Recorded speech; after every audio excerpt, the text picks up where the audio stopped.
Hi అండి. అందరూ ఎలా ఉన్నారండి? అందరూ బాగుండాలని ఎప్పుడు మనస్ఫూర్తిగా దేవుణ్ణి కోరుకుంటాను.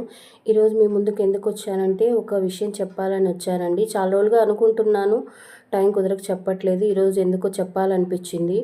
మనము సాల్ట్ బాక్స్ ఉంటుంది కదండి, మనం కూరలకి సాల్ట్ యూస్ చేస్తాము, రాళ్ళు ఉప్పు కానీ ఏదైనా అండి. ఉప్పు అంటేనే మహాలక్ష్మి. ఉప్పు ఎప్పుడు నిండుకు ఉండాలి అంటారు. మనము ఉప్పు యూస్ చేసేటప్పుడు సాల్టు లేడీస్ పీరియడ్స్ అయినప్పుడు కానీ ఆ సాల్ట్లో చేయి పెట్టకండి. వంట చేసేటప్పుడు ఒక బౌల్ తీసుకొని మీ ఇంట్లో మీ వారిని కానీ పిల్లల్ని కానీ ఆ బౌల్లో వేయమని చెప్పి ఆ సాల్ట్ని యూస్ చేసుకోండి. ఇంకొంతమంది లెఫ్ట్ హ్యాండ్ పెట్టి వేసుకోవడము, తినే ఎంగిల్ చేయి పెట్టి వేయడం అలా చేస్తూ ఉంటారు. అలా ఎప్పుడు చేయకండి. ఎందుకంటే ఉప్పు చాలా పవిత్రమైనది, మహాలక్ష్మి. అలా చేస్తే మనకు తిండి కూడా దొరకదు. కాబట్టి అలా ఎప్పుడు చేయకుండా ఈ టిప్ పాటించండి.